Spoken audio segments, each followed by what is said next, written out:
नमस्ते। India news Uttar Pradesh Uttarakhand में आपका स्वागत है। मैं हूं अमलेन सिंह। मॉर्निंग बुलेटिन में आज हम बात करेंगे दिन भर की ऐसी खबरों की जो सुर्खियों में रहीं। ज़्यादातर आज क्राइम की खबरें हैं और विदेश की हैं। बात करें अगर खबरों की तो विदेश से अगर हम शुरुआत करें तो ट्रंप चीन पर 104% का टैरिफ प्लान लगाते हैं। इसको लेकर के चीन जो है काफ़ी बौखलाया हुआ है। इसकी रिपोर्ट भी हम दिखाएंगे। पाकिस्तान में अगर देखें तो इंटरनल कलह जो है, आतंकवाद के गढ़ की अगर हम बात करें तो बलूचिस्तान से लेकर के और अफगानिस्तान के कुछ शरणार्थी ऐसे हैं, या फिर हम कहें तो इनके घर में ही जो एक आतंकी कलह मची है, इसकी भी हम पूरी रिपोर्ट दिखाएंगे आपको कि क्यों इन लोगों से पाकिस्तान परेशान हो गया है। उसके बाद अगर देखा जाए तो परमाणु मिसाइल से लेकर के जो एक पाकिस्तान और अमेरिका के बीच का जो एक करार है, उस करार में क्या परिवर्तन आया है, ये भी खबर हम आपको बताएंगे। पश्चिम बंगाल में जो वक्फ बोर्ड संशोधन बिल को लेकर के एक तरीके से ज़मीनी हकीकत पे जो एक वार चल रहा है, प्रदर्शन चल रहा है, इस प्रदर्शन में कितने लोग घायल हुए, कितने मर गए और स्थिति अभी तनावपूर्ण है, इसकी भी रिपोर्ट हम आपको दिखाएंगे। राजस्थान में एक पीने वालों के लिए बुरी खबर है कि गर्मी बढ़ते ही वहाँ बियर का रेट बढ़ गया है। चिल्ड बियर अगर आपको देना होगा तो जो 50 रुपए की चीज़ है वो आपको 75 रुपए में मिलेगी। हम प्रचार प्रसार नहीं कर रहे हैं, लेकिन एक खबर के दृष्टिकोण से देखें तो एक रेट का बढ़ना हो सकता है। पानी का रेट भी बढ़ सकता था, कोल्ड ड्रिंक का भी रेट बढ़ सकता था, लेकिन खबर ये है कि बियर का ही रेट क्यों बढ़ा, इसकी भी बारे में पूरी जानकारी हम आपको देंगे। सबसे बड़ी चीज़ है, हमीरपुर से एक खबर निकल करके आती है कि वहाँ पर दो समुदाय में झगड़ा होता है और खूनी संघर्ष लेता है। इस खूनी संघर्ष में देखिए किसकी तरफ से कौन घायल होता है या फिर कौन मरता है। सबसे छोटी चीज़ अगर हम कहें तो लगातार छिटपुट घटनाएं जो घटती हैं, इस घटनाओं में अगर देखा जाए तो एक बनारस से दिल दहलाने वाली जो घटना है एक आई थी कि 19 साल के लड़कों के साथ जो 23 युवकों ने रेप किया था, उस रेप में आज अपडेट आया है। ये भी हम दिखाएंगे कि अपडेट क्या है। इसके साथ जितनी भी छोटी बड़ी खबरें हैं, उन सारी खबरों पे भी हमारी नज़र रहेगी। और उन खबरों के साथ साथ अगर हम देखें तो एक दिलचस्प घटना आगरा से आता है। आगरा में एक प्रेमी प्रेमिका होटल में जाते हैं और थोड़ी देर बाद चिल्लाने की आवाज़ आती है। तो चिल्लाने की आवाज़ से आप गलत ना समझें, चिल्लाने का यहाँ मतलब ये है कि ब्लैकमेलिंग का काम वहाँ हो रहा था। प्रेमिका अपने भाई के साथ मिलकर प्रेमी के साथ ब्लैकमेलिंग का किस्सा खेल रही थी। वहाँ पर युवक ने आत्मदाह करने की कोशिश की। किसी को कुछ नहीं समझ में आया कि हुआ क्या है। इसकी भी स्टोरी हम दिखाएंगे आपको कि है क्या। मध्य प्रदेश में एक प्रोफेसर साहब हैं, वो शिक्षा के नाम पर, सिखाने के नाम पर और प्रोजेक्ट बनाने के नाम पर छात्राओं को कैसे मैसेज करते हैं, उन्हें पास करने के नाम पर कैसे बलगलाते हैं और उनका शोषण कैसे होता है, ये छात्राएं खुद अपने मुंह से बता रही हैं। उसकी भी कहानी हम आपको सुनाएंगे। तो रही बात आज की जो दिन भर की खबरें हैं जो सुर्खियों में थी, उसकी रिपोर्ट हम दिखाएंगे। बने रहिए हमारे साथ। हमीरपुर की बात करें तो वहाँ पर डीजे की आवाज़ को लेकर के दो गुटों में तनाव बढ़ता है। तनाव इतना बढ़ जाता है कि कोई घर से कुल्हाड़ी लेके निकलता है, कोई फरसा लेके निकलता है। अगर कुल्हाड़ी फरसा निकल गया तो ऐसा तो है नहीं कि कोई घायल नहीं होगा। मामला इतना बढ़ा, खूनी संघर्ष में कई घायल हुए, कई अस्पताल में भी गए। देखिए पूरी रिपोर्ट कहाँ से शुरू होती है और कहाँ ख़त्म होती है कहानी। डीजे की तेज आवाज, दो पक्षों में खूनी विवाद।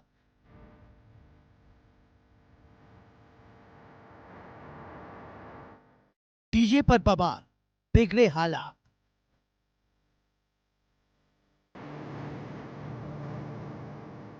तेज आवाज में बजा डीजे, दो पक्षों के लोग भिड़े।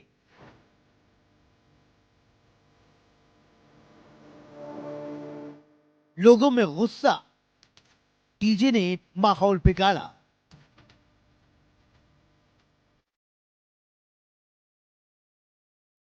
खेल खूनी, 4 लोग जख्मी। किसी का सिर फूटा, किसी के हाथ टूटे, कोई लहूलुहान हुआ, अस्पताल में बिस्तर पर पड़ा है, तो कोई खून से लथपथ टूटे हाथ के साथ अपना इलाज करवा रहा है। विचलित कर देने वाली ये तस्वीरें हमीरपुर की हैं, जहां डीजे पर तेज आवाज में गाने बजाने कुछ लोगों को इतना महंगा पड़ गया कि लोग गंभीर रूप से अस्पताल में बिस्तर पर इलाज करवा रहे हैं। डीजे की आवाज को लेकर खूनी खेल, पहले लाठी डंडों से हमला, फिर कुल्हाड़ी से वार। सिर्फ डीजे की तेज आवाज ने एक मामूली सी कहासुनी को खूनी संघर्ष में तब्दील कर दिया। एक पक्ष के कुछ लोगों के सिर पर ऐसा खून सवार हुआ कि उन्होंने नाव देखा, न ताव, और एक दूसरे पर जमकर लाठी डंडे बरसा दिए। हमीरपुर के जलाला गांव में एक परिवार में समारोह चल रहा था। गोरेलाल और शिवम के घर के खुशियां जश्न के माहौल में लोग नाच रहे थे, गा रहे थे, बजा रहे थे, डीजे पर बजते गानों पर थिरक रहे थे। तभी गांव के कुछ लोगों को डीजे की तेज आवाज इतनी नागवार गुजरी, मामला खूनी संघर्ष में तब्दील हो गया। डीजे की तेज आवाज को लेकर पड़ोसी कल्लू की बहस शुरू हो गई। कल्लू बहस करने के लिए गोरेलाल के घर पहुंच गए। कल्लू ने गोरेलाल से डीजे की आवाज धीमे करने के लिए कहा, लेकिन गोरेलाल ने डीजे की आवाज कम करने से मना कर दिया। वो पहले ही की तरह तेज आवाज में गाना बजाते रहे, जिस पर कल्लू भड़क गया और कल्लू ने उन्हें गालियां देनी शुरू कर दी। अपने घर से कई लोगों के साथ लाठी डंडे लेकर कल्लू गोरेलाल के घर आ धमका।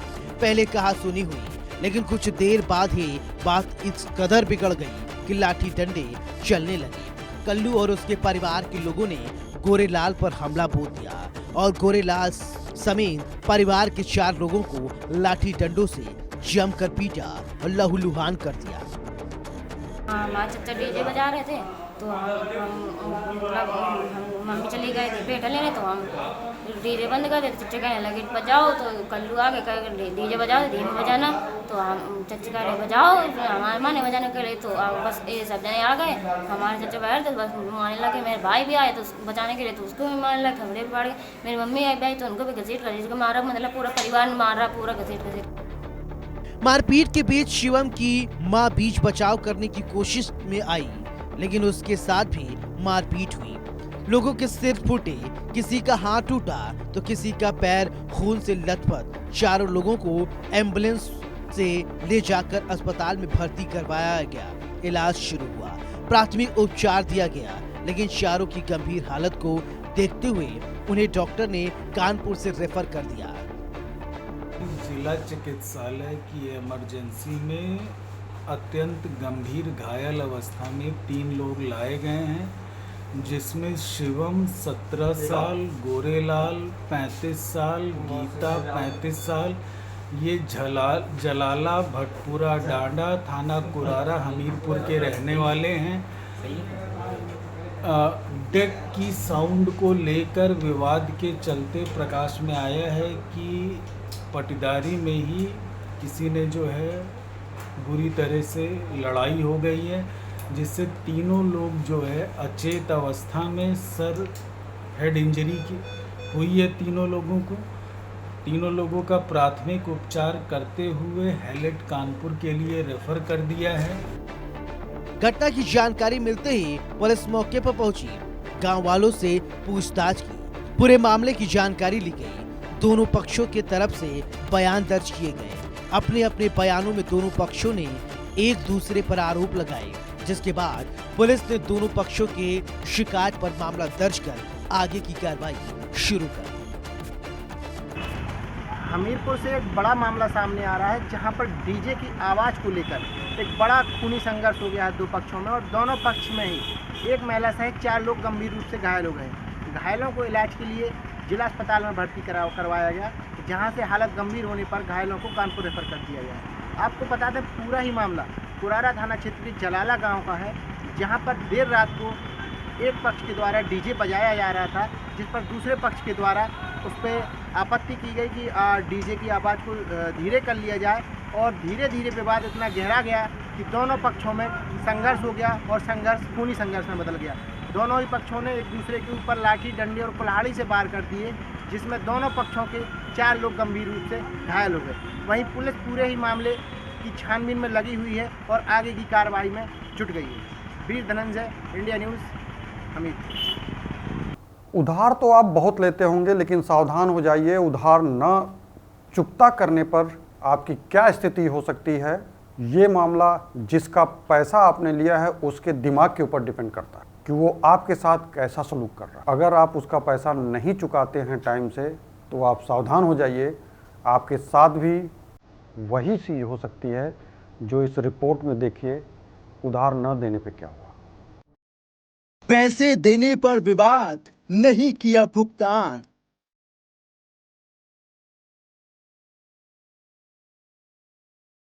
दोस्त बना हत्यारा, मौत के घाट उतारा।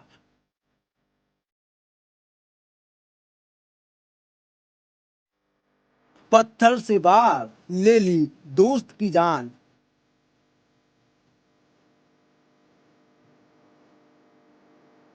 एक पल भी न सोचा, कर दी दोस्त की हत्या।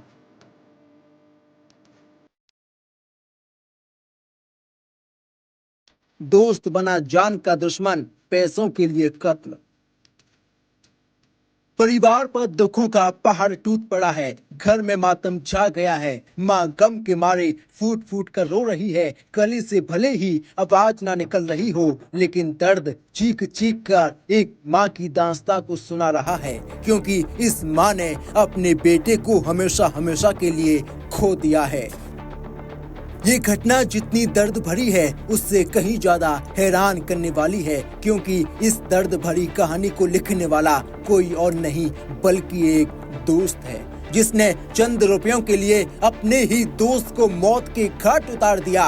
मामला ललितपुर का है, जहां शराब के नशे में 2 शख्स अपने ही दोस्त के कातिल बन बैठे। ब्रजेश की जान उसी के दोस्तों ने ली है। दरअसल कमलू सहरिया मध्य प्रदेश से मजदूरी कर लौटा था। उसके पास रुपए थे। तीनों दोस्त शराब लेने गए तो कमलू से शराब के पैसे दिलवा दिए जाते हैं। इसके बाद ढाबे पर खाना खाया तो यहाँ भी कमलू से ही रुपए देने को कहने लगे, लेकिन इस बार कमलू ने रुपए देने से इनकार कर दिया। बस इसी बात पर उसका दोस्त ब्रजेश कमलू से गाली गलौज करने लगा। हाथापाई हुई और ब्रजेश ने कमलू के 6,000 रुपए जेब से निकाल लिए। ब्रजेश दूसरे दोस्त विवेश की बाइक लेकर वहां से चला गया, लेकिन ज्यादा नशे में होने की वजह से उसने कुछ दूर जाकर बाइक खड़ी कर दी। उसके पीछे पीछे कमलू और विवेश पैदल आगे गए तो ब्रजेश जमीन पर लेटा मिला। ब्रजेश के गाली गलौज करने से वे दोनों गुस्से में थे। ब्रजेश को घसीटते हुए दोनों ने 20 से 25 कदम दूर ले गए और साथ ही वहां पड़े पत्थर से कुचलकर ब्रजेश की हत्या कर दी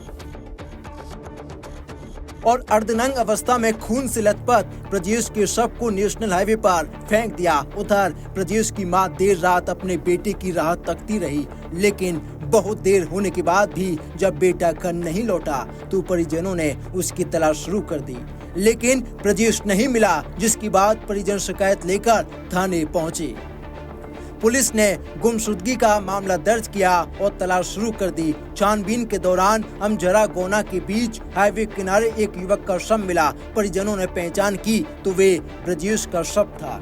उसके सिर पर चोट के निशान थे। पुलिस ने शव को पोस्टमार्टम के लिए भेज दिया और मां की शिकायत पर दोनों दोस्तों के खिलाफ केस दर्ज किया और तलाश में जुट गई। होटल पर खाना खाने के बाद खाने का भुगतान नहीं करने पर 2 दोस्तों ने अपने ही दोस्त की पत्थर से कूचकर निर्मम हत्या कर दी।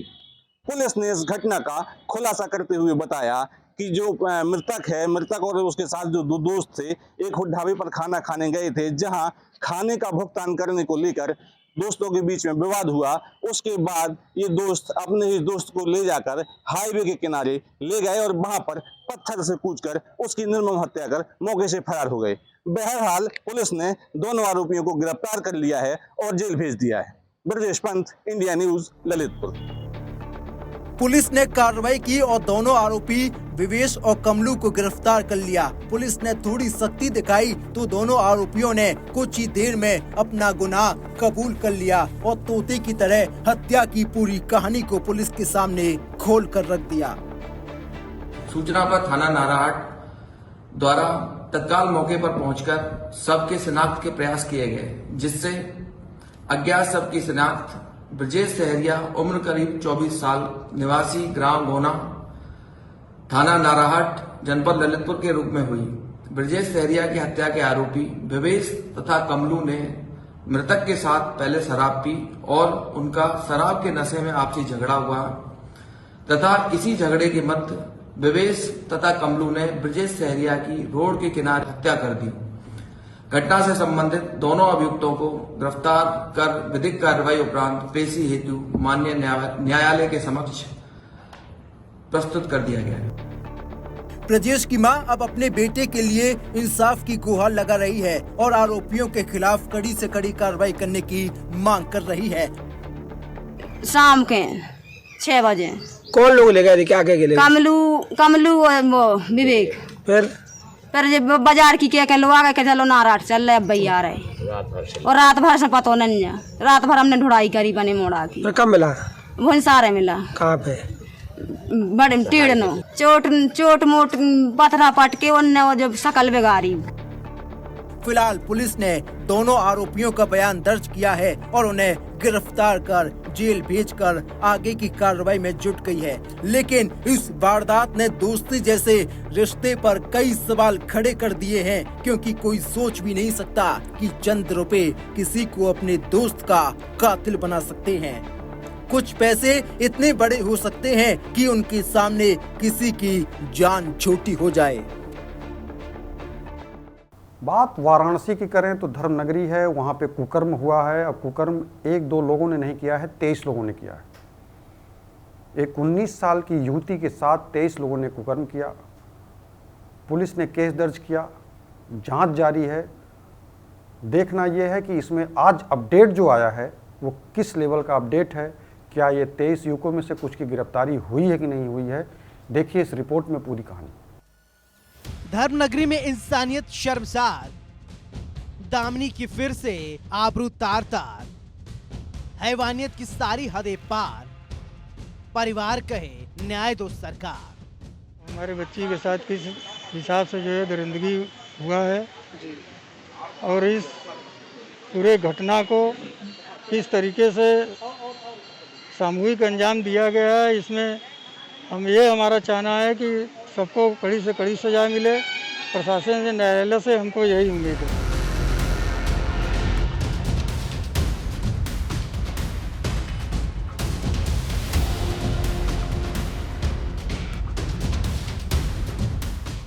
भर आए गले से हैवानियत की दास्तां बताता ये शख्स एक बेटी का पिता है।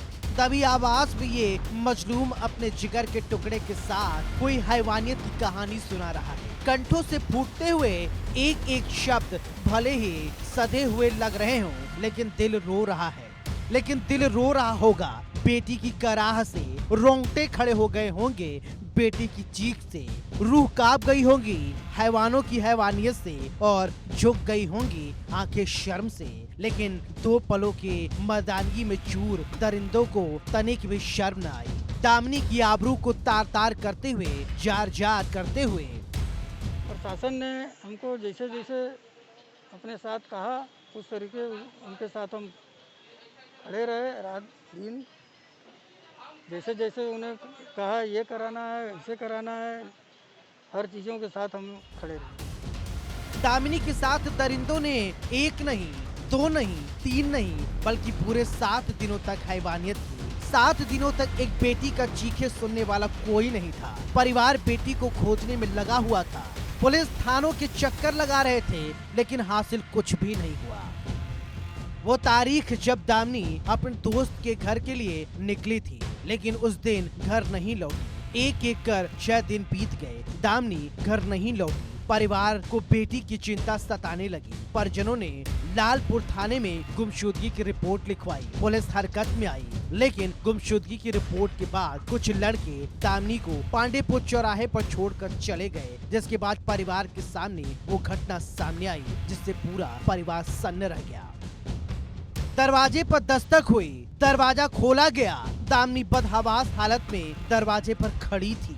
दामिनी ने परिवार को बताया कैसे उसके साथ नशे की हालत में हैवानियत की सारी हदें पार कर दी गई, कैसे दरिंदे उसको कई दिनों तक नोचते रहे। परिवार फिर से थाने पहुंचा, इस बार गुमशुदगी की रिपोर्ट नहीं बल्कि गैंग रेप की रिपोर्ट के लिए। ये उनके साथ जो क्लासमेट थे उनके ये जानने वाली थी, इसीलिए उसको बहला फुसला कर किसी प्रकार से उसके साथ ये सब हुआ। अब आपको बताते हैं कब क्या हुआ। 29 मार्च पीड़िता घूमने के लिए अपने दोस्त रिया के घर गई। वहां से लौटते समय रास्ते में उसे राज विश्वकर्मा नाम का युवक मिला। राज ने कैफे में ले जाकर रात भर दामिनी के साथ बलात्कार किया। 30 मार्च पीड़िता समीर नाम के लड़के से मिले, जो अपने दोस्त के साथ बाइक पर था। समीर और उसका दोस्त उसे हाईवे पर ले गए, जहां बाइक पर ही पीड़िता के साथ दुष्कर्म किया गया। बाद में पीड़िता को नदेशर के पास छोड़ दिया गया। 31 मार्च आयुष नाम का युवक अपने 5 दोस्तों के साथ पीड़िता से मिला। आयुष और उसके दोस्तों ने पीड़िता को कैफे में ले जाकर नशीला पदार्थ पिलाया। उसके बाद सभी ने बारी बारी से पीड़िता के साथ बलात्कार किया। पीड़िता के चिल्लाने पर भी किसी ने मदद नहीं की। 1 अप्रैल साजिद नाम का युवक अपने अन्य दोस्तों के साथ पीड़िता से मिला। साजिद दामिनी को अपने साथ होटल में ले गया। वहां पहले से ही 2-3 लोग मौजूद थे। सभी ने मिलकर दामिनी के साथ रेप किया। इसके बाद दामिनी को इमरान नाम का युवक दूसरे होटल ले गया, जहां नशा कराकर उसका फिर से रेप किया गया। 2 अप्रैल पीड़िता को राज खान नाम का युवक अपने दोस्तों के साथ मिला। उसे अपने घर की छत पर ले गया। राज खान ने चाउमीन में नशीला पदार्थ मिलाकर पीड़िता को खिला दिया, जिससे उसे चक्कर आने लगा। राज खान ने दामिनी के साथ रेप किया। बाद में उसे 80 घाट पर छोड़ दिया।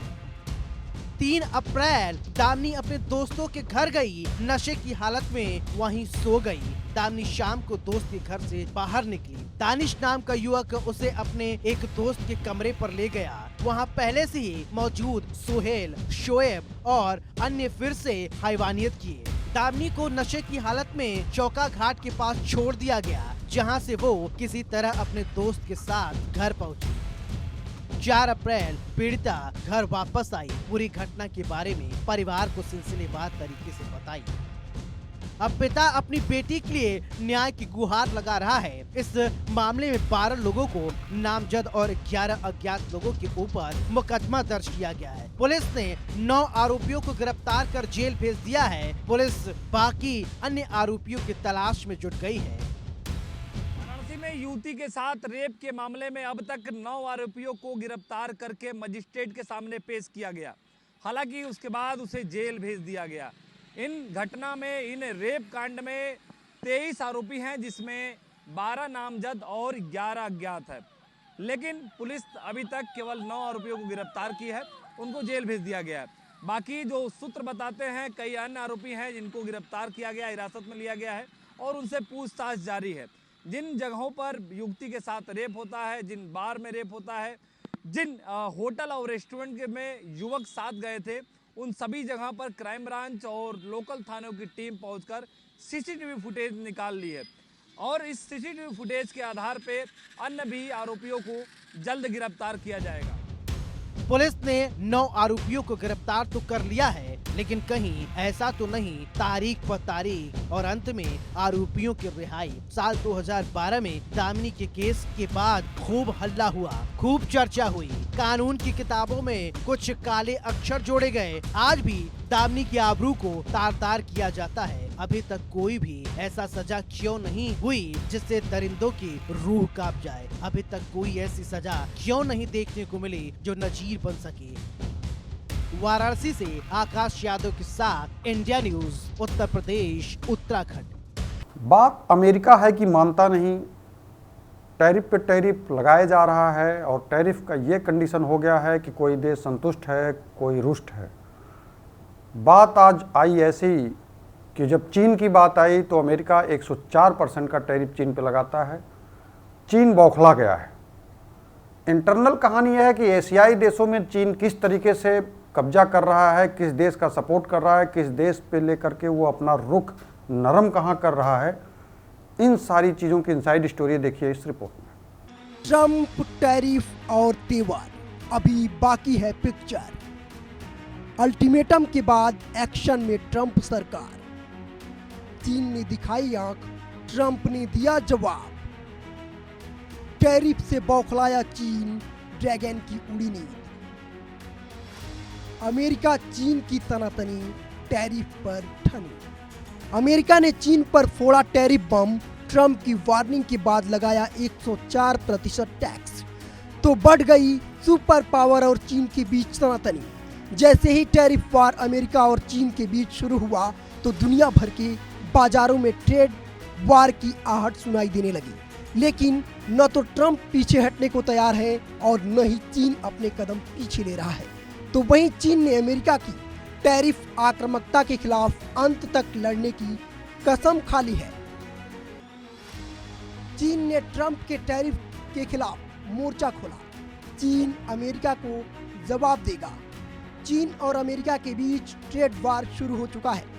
टैरिफ पर दोनों देश आमने सामने हैं, लेकिन चीन ने साफ कर दिया है कि वो अमेरिका की इस नीति के खिलाफ अंत तक लड़ेगा और अमेरिकी टैरिफ को कभी स्वीकार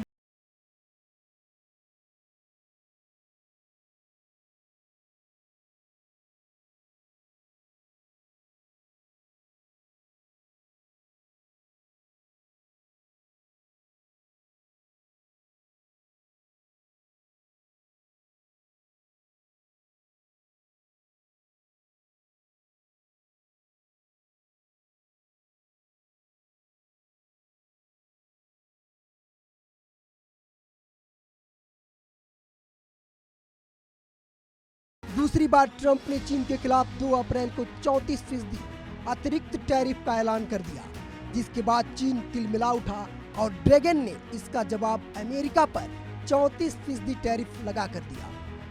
चीन के इस कदम ने आग में घी डालने का काम कर दिया।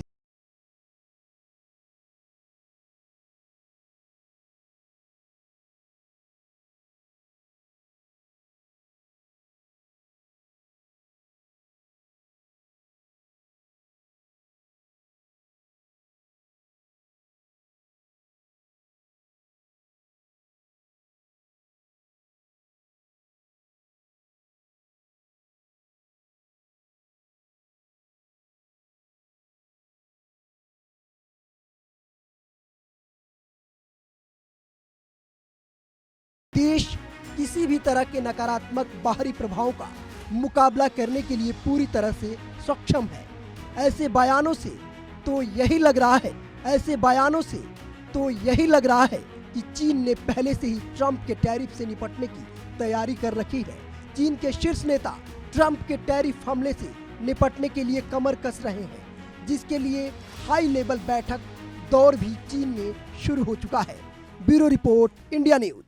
बात भारत के पड़ोसी राज्य पाकिस्तान पे अगर हम करें तो अमेरिका का वहाँ पे एक ऐसा हथौड़ा चला है कि जो परमाणु डील थी उसको लेकर के कई कंपनियों की निगरानी सूची में जब अमेरिका डालता है पाकिस्तान को, तो पाकिस्तान के होश फाख्ता हो जाते हैं।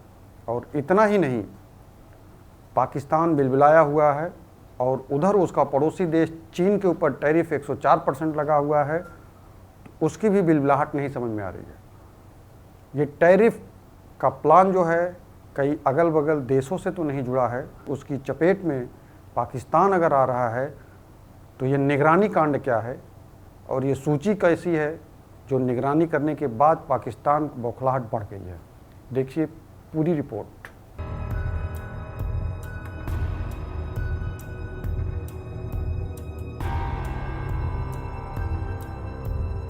अमेरिका ने पाकिस्तान को दिया जोरदार झटका। पाकिस्तान का परमाणु मिसाइल कार्यक्रम अमेरिका के लिए खतरा। शहबाज का परमाणु प्लान, ट्रंप बेहद परेशान। ट्रंप सरकार का एक्शन, शहबाज सरकार की बढ़ी टेंशन। एक तरफ जहां पहले से ही पाकिस्तान का हाल खस्ता हाल है, तो वहीं अमेरिका ने भी कंगाल पाकिस्तान को जोरदार झटका दिया है। अमेरिका ने पाकिस्तान के परमाणु मिसाइल कार्यक्रम पर हथौड़ा चला दिया। दरअसल अमेरिकी वाणिज्य विभाग के उद्योग और सुरक्षा ब्यूरो ने असुरक्षित परमाणु गतिविधियों में संलिप्तता के कारण 1 दर्जन से अधिक पाकिस्तानी कंपनियों पर अपनी निगरानी सूची में शामिल किया है। निगरानी सूची में शामिल कंपनियों को अमेरिका की राष्ट्रीय सुरक्षा और विदेशी नीति के लिए खतरा माना जाता है। इसके साथ ही 7 दूसरी कंपनियों को पाकिस्तान के बैलिस्टिक मिसाइल कार्यक्रम में योगदान के कारण प्रतिबंधों का सामना करना पड़ा है। पाकिस्तान के परमाणु मिसाइल कार्यक्रम पर अमेरिका ने कड़ी कार्रवाई की है। गौरतलब है कि अमेरिका ने ये कदम तब उठाया है जब हाल ही में निर्यात प्रशासन विनियमों में बदलाव किए गए हैं। अमेरिका के इस कदम का असर चीन, पाकिस्तान, ईरान, दक्षिण अफ्रीका और यूएई की 70 कंपनियों पर पड़ेगा। परमाणु संबंधी गतिविधियों के लिए लिस्ट में जोड़ी गई पाकिस्तानी कंपनियों में Britlite Engineering, Intentech International, Intralink Incorporated, Proc Master, Rahman Engineering and Services और अन्य शामिल हैं। अमेरिका का कहना है कि जिन कंपनियों के खिलाफ एक्शन लिया गया है उसके राष्ट्रीय सुरक्षा या विदेश नीति की विपरीत काम कर रही है। वाशिंगटन ने कहा कि नए प्रतिबंध अमेरिकी प्रौद्योगिकी पहुंच को सीमित कर देंगे, जिससे इन कंपनियों से जुड़े निर्यात, पुनः निर्यात और देश में स्थानांतरण के लिए अतिरिक्त लाइसेंस की जरूरत होगी। इसके साथ ही पाकिस्तान के बैलिस्टिक मिसाइल कार्यक्रम में भूमिका के लिए 7 फर्मों पर प्रतिबंध लगाया है, जिनमें business concern, global traders, linkers automation प्रमुख हैं। ये कंपनियां मुख्य रूप से इस्लामाबाद, कराची, लाहौर, फैसलाबाद और वाह कैंटोनमेंट में स्थित है। पाकिस्तान के विदेश मंत्रालय ने अमेरिका के इस कदम की कड़ी आलोचना की है। विदेश मंत्रालय ने अमेरिका के इस कदम को अनुचित बताया है।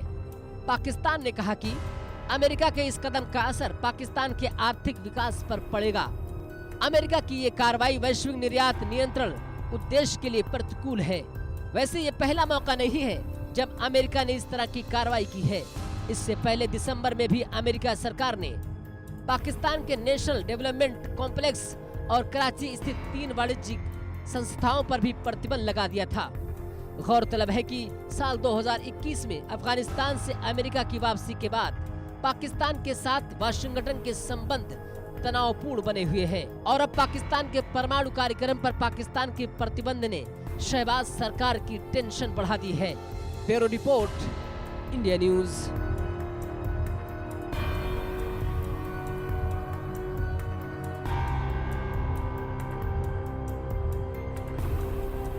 पाकिस्तान को लोग भिखमंगा कह रहे हैं। भिखमंगा इसलिए कह रहे हैं कि वो उसकी कोई न कोई मदद करता है। अगर कोई मदद नहीं करता है तो पड़ोसी राज्यों के पास वो जाता है कि साहब हमारी मदद करिए, आर्थिक स्थिति हमारी सही नहीं है।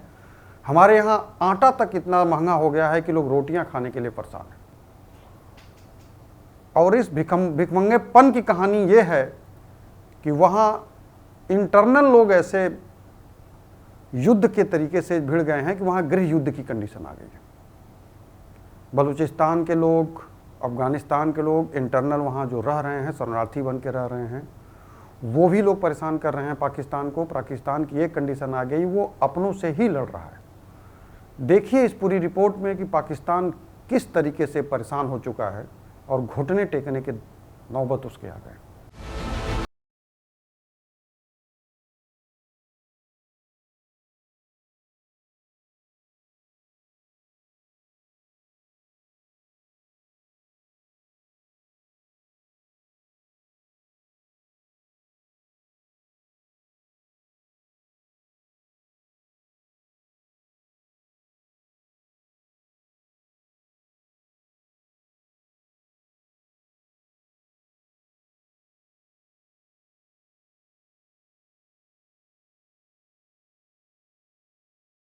गढ़ने जा रही है। अमेरिका ने एक बार फिर पाकिस्तान की पेशानी पर पसीना ला दिया है, उसके पैरों तले से जमीन खिसका दी है। उसकी नींद उड़ा दी है, उसे बड़ा झटका दे दिया है। इस बार पाकिस्तान का परमाणु मिसाइल प्रोग्राम अमेरिका के निशाने पर है, जिस पर ट्रंप ने हथौड़ा चला दिया है। शहबाज सरकार और उसकी फौज के लिए तालिबान, टीटीपी और बलूच लड़ाके सिरदर्द बने हुए हैं। ये तीनों लगातार पाक फौज को मौत के घाट उतार रहे हैं। पाकिस्तान सरकार और फौज अब तक इनका तोड़ नहीं निकाल पाई है। इन सब के बीच पीओके में भी विद्रोह की आग सुलगी हुई है। यहाँ से लगातार आजादी की मांग उठ रही है और अब अमेरिका ने भी पाकिस्तान पर जोरदार चाबुक चला दिया है, जिससे शहबाज सरकार करा रही है। अमेरिकी वाणिज्य विभाग के उद्योग और सुरक्षा ब्यूरो ने असुरक्षित परमाणु गतिविधियों में शामिल होने के कारण 1 दर्जन से ज्यादा पाकिस्तानी कंपनियों को अपनी निगरानी सूची में शामिल किया है। निगरानी सूची में शामिल कंपनियों को अमेरिका की राष्ट्रीय सुरक्षा और विदेश नीति के लिए खतरा माना जाता है। अमेरिका ने ये कदम ऐसे वक्त में उठाया है जब हाल ही में एक्सपोर्ट एडमिनिस्ट्रेशन रेगुलेशंस में बदलाव किए गए हैं। अमेरिका के इस कदम का असर चीन, पाकिस्तान, ईरान, दक्षिण अफ्रीका और यूएई की 70 कंपनियों पर पड़ेगा। परमाणु संबंधी गतिविधियों के लिए लिस्ट में जोड़ी गई पाकिस्तानी कंपनियों में Britlite Engineering, Intentech International, Intralink Incorporated, Procmaster, Rahman Engineering and Services शामिल हैं। अमेरिका का दो टूक कहना है जिन कंपनियों के खिलाफ एक्शन लिया गया है वो उसके राष्ट्रीय सुरक्षा या विदेश नीति के विपरीत काम कर रही हैं। नए प्रतिबंध अमेरिकी प्रौद्योगिकी तक पहुंच को सीमित कर देंगे, जिससे इन कंपनियों से जुड़े निर्यात, पुनः निर्यात और देश में स्थानांतरण के लिए अतिरिक्त लाइसेंस की जरूरत होगी। ऐसे में ये समझना जरूरी है अमेरिका का ये एक्शन पाकिस्तान के लिए कितना बड़ा झटका है।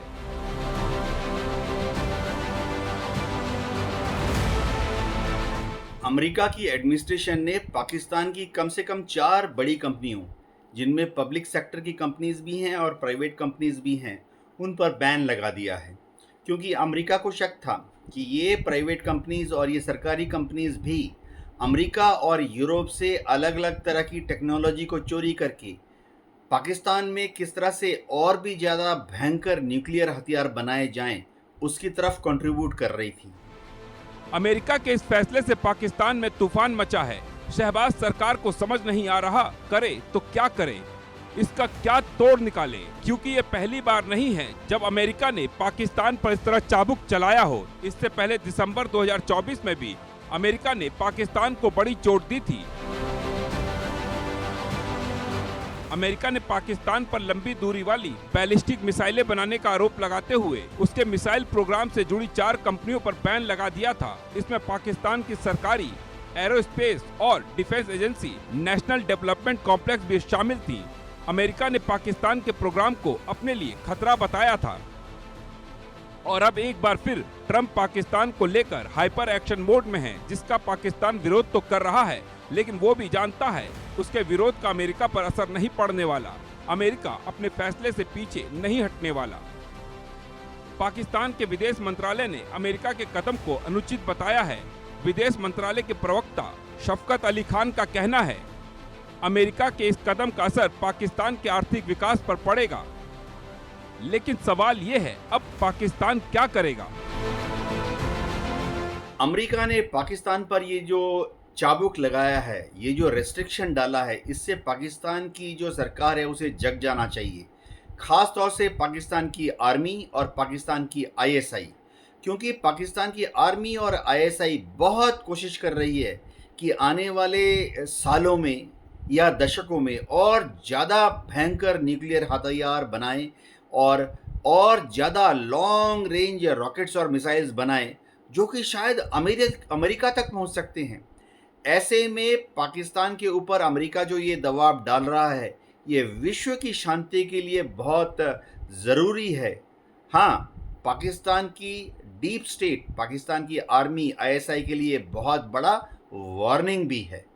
साल 2021 में अफगानिस्तान से अमेरिका की वापसी के बाद पाकिस्तान के साथ वॉशिंगटन के संबंध तनावपूर्ण बने हुए हैं, जो अब एक कदम आगे बढ़ चुका है। बाइडेन जाते जाते पाकिस्तान के लंबी दूरी वाले बैलिस्टिक मिसाइल प्रोग्राम पर हथौड़ा चलाकर गए थे और अब ट्रंप ने परमाणु मिसाइल कार्यक्रम पर हंटर चला दिया है। ऐसे में ये कहना गलत नहीं होगा, पाकिस्तान इस वक्त बड़ी मुश्किल में है, जिससे निकल पाना फिलहाल तो उसके बूते का नहीं दिखता। Bureau report, India news. Mumbai का 26/11 हमला तो आपने सुना ही होगा। इस हमले का मुख्य आरोपी तहव्वुर राणा, इसको भारत लाने की कोशिश हो रही है, वो भी अमेरिका से। ये सुबह किसी भी टाइम ये भारत आ सकता है, क्योंकि इसकी पूरी कागजों का कार्रवाई जितनी है वो हो चुकी है, लाने की प्रक्रिया भी पूरी हो चुकी है। कुछ घंटों में वहाँ से इसको लाया जाएगा और भारत में इसकी पूछताछ होगी। देखिए पूरी रिपोर्ट। कि तहव्वुर राणा भारत आ रहा है। तहव्वुर राणा के लिए दिल्ली और मुंबई की जेलों में सुरक्षा व्यवस्था को सख्त किया जा रहा है। बताया जा रहा है कि राणा को भारत लाने के बाद उसे तुरंत राष्ट्रीय जांच एजेंसी यानी कि NIA के हवाले कर दिया जाएगा। NIA उसे कुछ हफ्तों तक हिरासत में रखकर पूछताछ करेगी। भारत लाए जाने के बाद उसे दिल्ली में NIA के मुख्य कार्यालय में रखा जाएगा, वहीं से उसे अदालत में पेश किया जाएगा। भारत में राणा को रखने के लिए दिल्ली और मुंबई की 2 जेलों में तैयारी की गई है। जांच एजेंसियां इस पूरे ऑपरेशन में काफी गोपनीयता बरत रही हैं। अमेरिका के सुप्रीम कोर्ट ने तहव्वुर राणा के प्रत्यर्पण पर रोक की मांग वाली याचिका खारिज कर दी। मुंबई में साल 2008 में हुए आतंकी हमलों में आरोपी तहव्वुर राणा को अमेरिकी सुप्रीम कोर्ट से अपील की थी कि उसे भारत प्रत्यर्पित न किया जाए, लेकिन अमेरिका की शीर्ष अदालत ने उसकी अर्जी को खारिज कर दिया। कोर्ट के इस फैसले से तहव्वुर राणा को अमेरिका से भारत प्रत्यर्पित करने का रास्ता साफ हो गया है। तहव्वुर राणा पाकिस्तानी मूल के कनाडाई नागरिक है। तहव्वुर राणा का जन्म पाकिस्तान में हुआ था और पाकिस्तानी सेना में भी डॉक्टर के रूप में सेवा दे चुका है। राणा का नाम मुंबई हमले के मास्टरमाइंड डेविड हेडली से जुड़ा था और ये माना जाता है कि उसने मुंबई हमले के लिए वित्तीय सहायता प्रदान की थी। हालांकि जब अमेरिका कोर्ट ने 2009 में राणा को गिरफ्तार किया तो उसे मुंबई हमले से बरी कर दिया था। हालांकि बावजूद इसके भारत ने कूटनीतिक प्रयासों के तहत उसके खिलाफ आरोप सिद्ध करवाए और अमेरिका से उसके प्रत्यर्पण की मांग की। भारत में लाए जाने के बाद राणा से मुंबई हमले से संबंधित पूछताछ की जाएगी और उसके खिलाफ न्यायिक कार्रवाई की जाएगी। ट्रंप प्रशासन ने तहव्वुर राणा के प्रत्यर्पण को मंजूरी दी थी। इसके बाद वो अदालत के जरिए अपने प्रत्यर्पण को रोकने की कोशिश में लगा रहा। 26 नवंबर 2008 को मुंबई में आतंकी हमला हुआ था। इस हमले में 166 लोग मारे गए थे। सुरक्षा बलों ने 4 दिन बाद आतंकी अजमल कसाब को जिंदा पकड़ने में सफलता हासिल की थी। इस हमले के सिलसिले में राणा को भारत लाया जा रहा है। राणा पर 26/11 के हमलों में महत्वपूर्ण भूमिका निभाने का आरोप है और अब भारत आने पर तहव्वुर राणा से हमले से जुड़े हर राज उगलवाने की तैयारी में है सुरक्षा एजेंसी। पश्चिम बंगाल में जो एक हिंसा भड़की है मुर्शिदाबाद में, वक्फ संशोधन बिल को लेकर के है। कोई मानता नहीं है, कोई अपनी आवाज़ उठा रहा है, कोई समझाने पे समझ नहीं रहा है। और कौन ऐसा है जो इस प्रदर्शन में घी का काम कर रहा है और लगातार ऐसी बयानबाजियां हो रही हैं कि जो वहाँ के लोग समझ नहीं पा रहे हैं और दिन पर दिन उग्र प्रदर्शन करते जा रहे हैं। उसमें किसका नुकसान है? जनता का ही नुकसान है। और नेताओं का क्या है? आज इस गद्दी पे हैं, कल उस गद्दी पे जाएंगे, कभी किसी पार्टी में हैं, कभी किसी में चले जाएंगे। इन्हें तो लोगों को लड़ाना है, लेकिन जनता समझती नहीं है। और इस आग में झुलस कौन रहा है? जनता ही झुलस रही है। लेकिन देखिए स्थानीय रिपोर्ट क्या कहती है।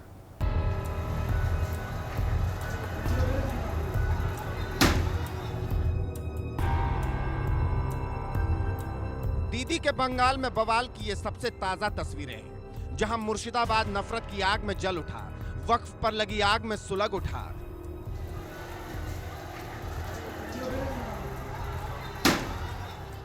दंगाइयों ने पुलिस की गाड़ियां फूंक दी, पत्थरबाजी, हिंसा और आगजनी की।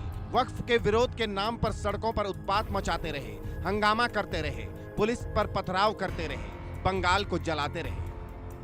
मुर्शिदाबाद के जंगीपुर में हिंसा की आग तब भड़की जब वक्फ कानून के विरोध में मंगलवार दोपहर में बड़ी संख्या में लोग इकट्ठा हुए। प्रदर्शनकारियों ने सड़क जाम करने की कोशिश की। इस पर पुलिस से नोकझोंक शुरू हो गई। देखते ही देखते प्रदर्शनकारी उग्र हो गए, पुलिस पर पत्थरबाजी शुरू कर दी, पुलिस की गाड़ियों में आग लगा दी। इसके बाद पुलिस ने बवालियों पर बल प्रयोग किया, आंसू गैस के गोले दागे, लाठियां भांजी। फिलहाल तनाव को देखते हुए इलाके में इंटरनेट सेवाएं बंद कर दी गई हैं। बीएनएस की धारा 163 लागू कर दी गई है। अतिरिक्त पुलिस बल को तैनात किया गया है। लेकिन इसके बावजूद बवाल थम नहीं रहा। दंगाइयों ने एक बार फिर मुर्शिदाबाद में उत्पात मचाया, पुलिस पर पथराव किया, गलियों से निकलकर पुलिस पर पत्थर बरसाए, जिसके बाद पुलिस को लाठीचार्ज कर उपद्रवियों को खदेड़ना पड़ा। फिलहाल इलाके में तनाव के हालात हैं। ये तनाव तब और बढ़ने लगा जब हिंसा की आग पर सियासत सुलगने लगी। ममता बनर्जी ने दो टूक कह दिया कि नया वक्फ कानून पश्चिम बंगाल में लागू नहीं किया जाएगा। और माइनॉरिटी लोगों को हम एक बात कहते हैं, देखिए आप लोग को दिल में दुख हुआ है वो आपका प्रॉपर्टी के लेके, आप भरोसा रखिए बंगाल में ऐसा कुछ नहीं होगा जिसमें कोई डिवाइड एंड रूल होगा। ममता बनर्जी के इस बयान पर बीजेपी भड़क उठी। पश्चिम बंगाल के सीएम पर दंगे के लिए उकसाने का आरोप मढ़ दिया। आरोप लगाया कि मुर्शिदाबाद का दंगा प्रायोजित था, हिंसा के लिए पहले से प्लानिंग की गई थी। टीएमसी नेताओं के इशारे पर दंगाइयों ने हिंसा की आग भड़काई। तो एक पूरी तरीके से मुझे लगता है स्टेट स्पॉन्सर्ड वायलेंस हो रहा है। इवन जब 2021 का इलेक्शन आ रहा था, जिस समय CAB पास होके CAA बना था, एक्ट बना था, उस समय भी हमने पश्चिम बंगाल में ममता बनर्जी द्वारा स्पॉन्सर्ड ऐसी घटनाएं हमने देखी थी जहां पे ट्रेन जलाई गई थी, पटरियों के ऊपर गुंडे आके बैठे हुए थे, ऐसे जिहादी लोग बैठे हुए थे। तो ये हर बार मुर्शिदाबाद डिस्ट्रिक्ट में होता है और ममता बनर्जी और तृणमूल के लीडर जो है वो इस चीज कराते हैं। ये पहली दफा नहीं है जब बंगाल जल रहा हो, बल्कि बंगाल में हिंसा का लंबा इतिहास रहा है। हाल ही में रामनवमी पर भी हिंसा भड़की थी, जब उपद्रवियों ने रामनवमी के जुलूस पर पत्थरबाजी की थी, गाड़ियों में तोड़फोड़ की थी और अब वक्फ के विरोध के बहाने बंगाल में बवाल हुआ। सवाल है कि आखिर बंगाल में त्योहार हो तो बवाल, नया कानून बने तो बवाल, आखिर क्यों? आखिर कौन हिंसा के लिए उकसाता है? कौन दंगा भड़काता है? कौन पश्चिम बंगाल में अमन चैन नहीं चाहता है? Bureau report, India news.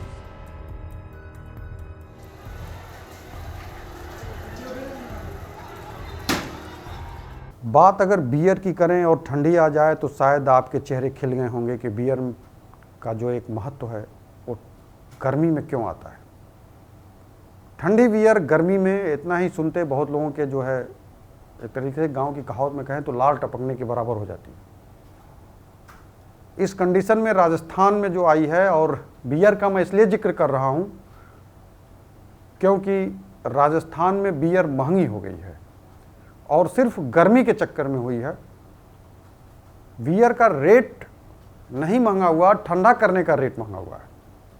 अगर आपको चिल्ड बियर चाहिए तो कीमत अगर 150 है तो वो बढ़ करके 175 भी हो सकती है और 200 भी हो सकती है। वो दुकानदार के ऊपर डिपेंड करता है कि वो ठंडी बियर आपको कितने में देगा। लेकिन वहाँ बियर पीने वालों के लिए एक थोड़ा सा, जो भी कहें, अब हम उसको कह नहीं सकते हैं, बुरी खबर तो नहीं कह सकते हैं, लेकिन हाँ ये है कि आप संभल करके बियर पिए निकलिए और जेब में पैसा लेके निकलिएगा, क्योंकि वहाँ पर आपको जेब ढीली करनी पड़ सकती है अगर आपको ठंडी बियर पीना है तो। गर्मी की शुरुआत, महंगी हुई बियर शराब। नई दरों के बाद कितनी महंगी हुई शराब। राजस्थान में शराब और बियर पीने वालों को अब ज्यादा पैसे खर्च करने होंगे।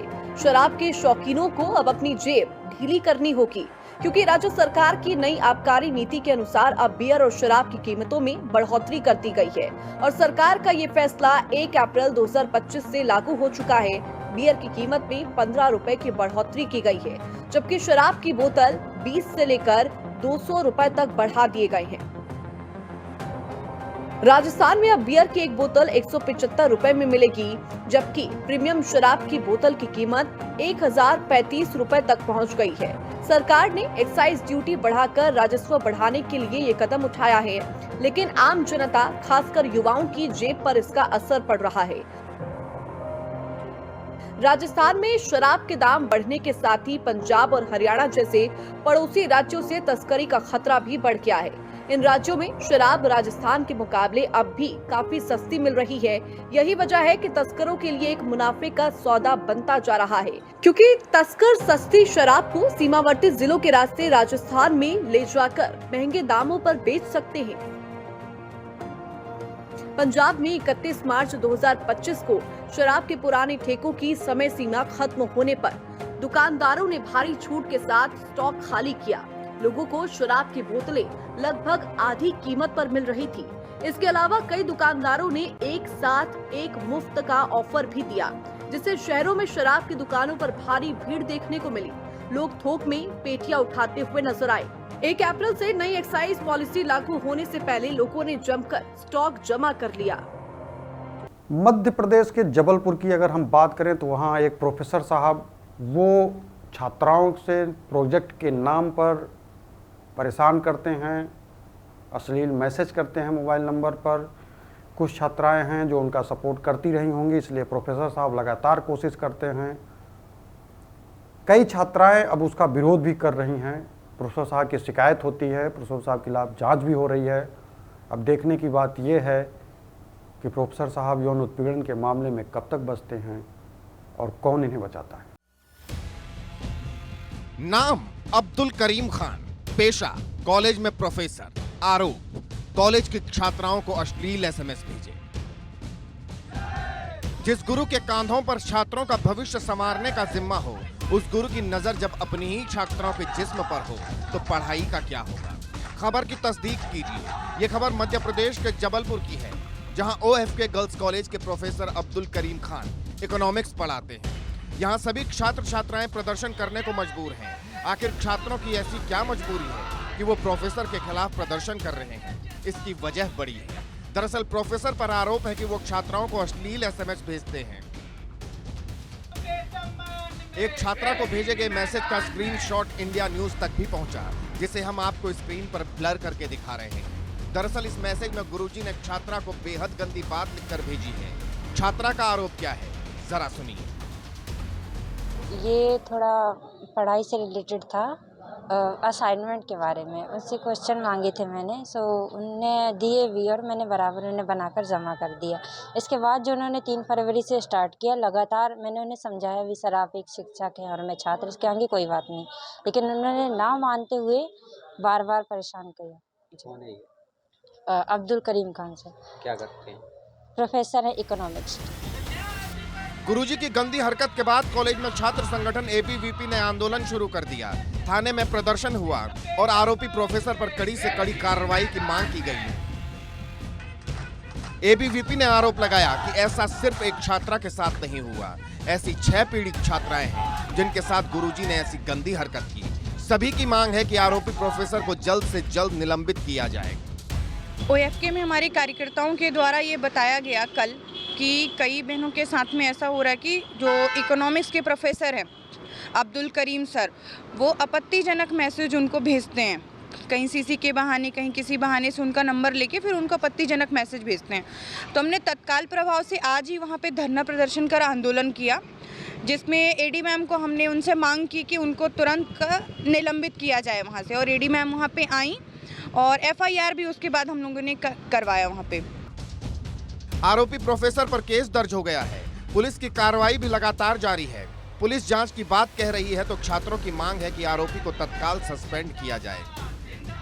ये OFK कॉलेज खमरिया का पूरा मामला है, जहां पर एक शिक्षक के द्वारा कुछ बच्चियों को अश्लील मैसेज कर परेशान किया जा रहा था। इसकी जानकारी ABVP संघ को लगने जानकारी प्राप्त हुई, जिसका उन्होंने मतलब शिक्षक का विरोध करने के लिए उन्होंने कॉलेज में प्रदर्शन किया और कॉलेज में एक ज्ञापन सौंपा है, और फिर बच्ची यहाँ उनके साथ में थाने पर आकर शिक्षक के खिलाफ FIR दर्ज कराई है, जो विवेचना में लिया गया है। प्रोफेसर के खिलाफ कॉलेज में प्रदर्शन हो रहे हैं। छात्राएं आक्रोशित हैं, गुस्से में हैं। इस बीच सबसे बड़ा सवाल, कलयुग में शिक्षा का ये कैसा हाल हो गया जहां गुरु ही गरिमा को तार-तार करने में लगे हैं। Bureau report, India news. Agra के एक होटल में प्रेमी प्रेमिका पहुंचते हैं और कुछ ही मिनट में चिल्लाने की आवाज़ आती है। चिल्लाने की आवाज़ इस कदर होती है कि रिसेप्शन से लोग समझते हैं कि हुआ क्या, अभी तो थोड़ी देर पहले ही ये दोनों कपल्स गए। मामला वहां ब्लैकमेलिंग का नज़र आता है। जब ज़्यादा पूछताछ होती है तो ब्लैकमेलिंग के तहत अगर देखा जाए तो प्रेमी आग लगाए बैठा हुआ था, वो खुद को आग लगा लिया था। प्रेमिका और उसका भाई आग बुझाने की कोशिश कर रहे थे। कुछ नहीं समझ में आया तो प्रेमिका चिल्लाने लगी और उसका भाई भागने की कोशिश कर रहा था।